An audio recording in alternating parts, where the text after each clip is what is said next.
Hello, Amy from AdventureBox here with yet another tutorial.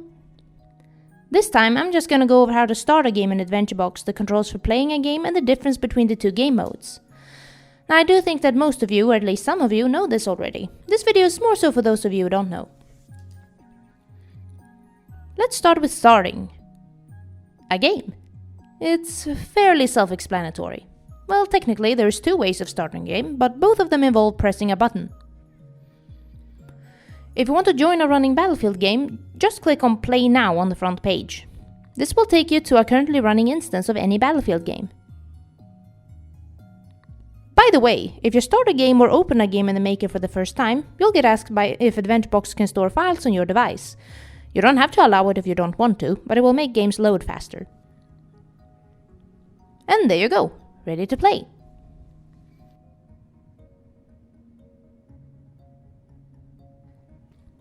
If you want to select the game yourself, just click on the Choose a Game or Play a Game button, which, depending on which page you're on, might be placed differently. On the front page, the Choose a Game button is, well, right here, can't miss it. In the Maker, on the other hand, the Play a Game button is up here. This takes you to the page where everyone's games have been created. Click on any of these headers to sort the games after which games are featured, most recently published, or most popular. When you see a game you want to play, click the thumbnail to go to the game page. Then just click Play Now.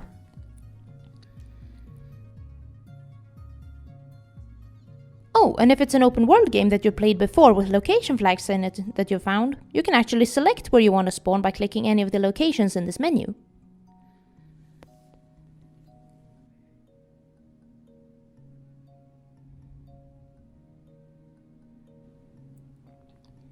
And you're ready to go. Now let's go over the controls. If you're used to playing on a computer, you might have gotten the hang of this already, since the controls we use tend to be standard for computer games. This is more so for those of you who don't play computer games very often. There are some very slight differences in controls between open world and Battlefield, but they're still pretty simple. Use WASD to move your character.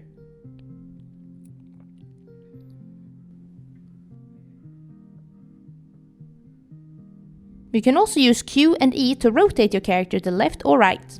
Great for simulating shaking your head in disapproval.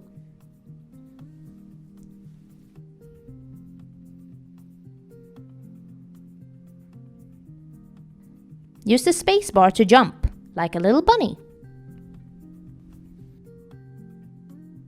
When moving, hold down Shift to move faster.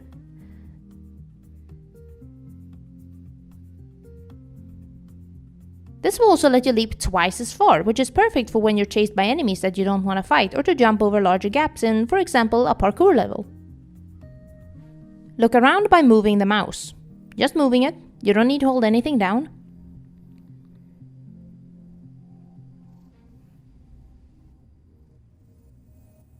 Whee! Actually, don't do that, it will just make you dizzy. Click either the left or right mouse button to use your weapon.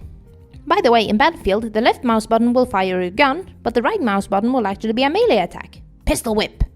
Holding down the left mouse button in Battlefield mode will also allow you to continuously fire your gun. It's not always an attack though. Clicking the left mouse button when in front of certain items or friendly NPCs with dialogue will allow you to interact with them.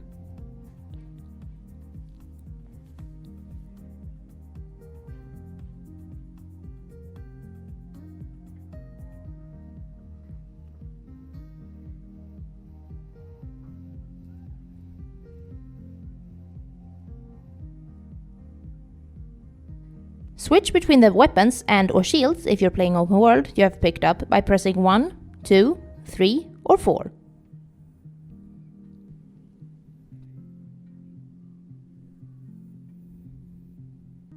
Press Escape or the L key to access the pause menu. Here you can also do some quick changes to your character, such as changing the body type, hair color or skin color.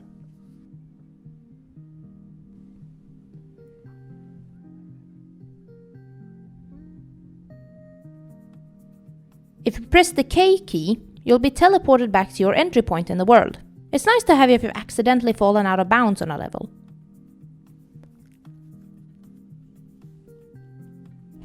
Press the P key to take a screenshot. Say cheese! When playing an open world game, press the I key to open your inventory. Here, you can also do some more in-depth changes to your character, such as changing the face, hair, armor, weapon, and shield.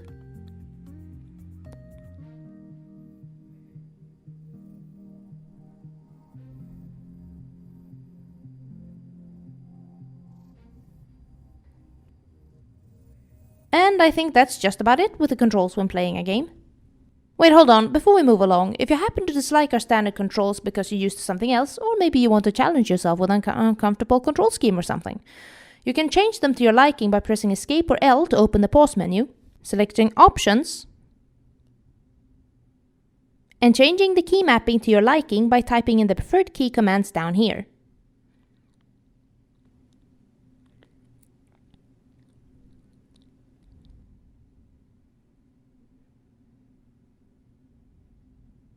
You can also adjust the mouse sensitivity here if you find the controls too loose or too tight. As well as see your performance up here. Boom! Knowledge break! Let's talk about game performance. Now, in case you don't know, when people talk about a game's performance, they usually don't mean how skilled a person is at a game, or if somebody is putting on a show inside of the game. I suppose machinima counts as a performance, in a way. Rather, they tend to mean how well a game runs. How many times is the image you're looking at updated in order to, for instance, simulate movement or motion? Performance is measured in frames per second, or FPS for short, not to be confused with the other type of FPS. If you're familiar with how animation works, it's basically the same principle. As the name implies, how many frames of change are there per second? The higher number of frames, the smoother the game runs, or the more fluid the animation is. Adventure Box is capable of running at 60 frames per second. Games usually run somewhere between 30 to 60 FPS, with some games nowadays even able to reach a frame rate as high as 144. But that tends to depend on factors such as the hardware the game is made for, how powerful the hardware you're using is, your internet connection, your in-game settings for resolution and graphics, or how well optimized the game's code is for graphics performance. Though that last one is on the developers and not on you, so don't worry about that. Also, I believe frame rate tends to play a larger role in competitive online games. A player with a better computer and internet connection tends to have an advantage over a player with a not as good computer and internet connection after all. That said, while PC games tend to be able to achieve a higher frame rate than console games, if you ask me, unless you play competitive online games, I'd advise you to try not to let those numbers bother you too much. And even if you play competitively outside of the competition, I'd recommend not obsessing over the numbers still. I love both PC games and console games, and I don't play competitively, so I personally don't care that much about frame rates, even though I can tell the difference between 30 and 60, as long as I can still play the game without any problems. But discussions about this topic on the internet can get heated. By the way, did you know that the human eye can apparently detect up to 1000 frames per second? Though it becomes a bit hard to tell the difference for most people after about 150, so there's not that much point in trying to achieve that higher frame rate. Okay, knowledge break over, back to the options. Here, you can also adjust the draw distance, field of view and resolution, and turning on or off dynamic skies, distance fog, fancy shaders and post effects, which all contribute to making everything look a bit prettier for you, and client-side storage. These settings can affect your performance. If you don't have a powerful enough computer to run them and your frame rate tanks, you can fiddle around with the settings here and see if it improves. Nothing is more annoying than playing a game that stutters and lags. Hypothetically speaking, I know there are worse things in the world. You can also turn on and off the sound here. Press OK down here to save your changes when you're done.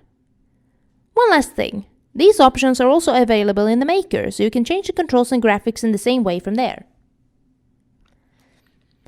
Okay, let's go over the difference between open world and Battlefield. An open world game is structured like an adventure game. You can do quests to get experience points and gold, talk to NPCs, fight enemies, or just walk around and explore the world, or do parkour. It depends a bit on what the creator of the world has put into it. If there are shops in the world, you can also buy clothes, armor, and weapons for your character, or sell items you don't want or need. A Battlefield game, on the other hand, is a player versus player free-for-all first-person shooter game. You play against other players and try to kill as many opponents as possible, which can be other players and or mobs if the creator of the map has placed out some before time runs out.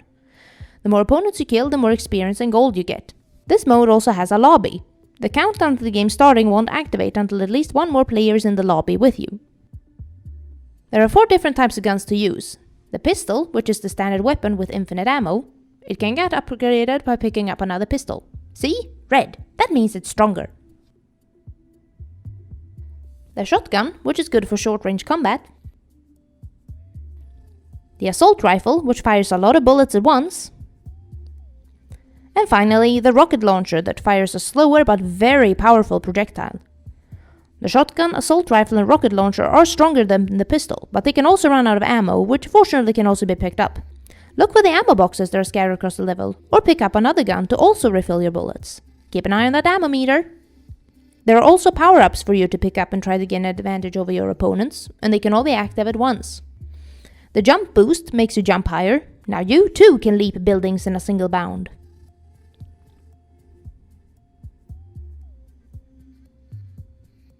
The speed boost makes you run faster.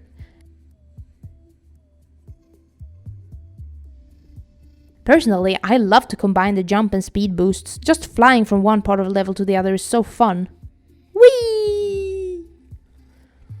The shield power-up protects you from taking damage for a while. I am bulletproof!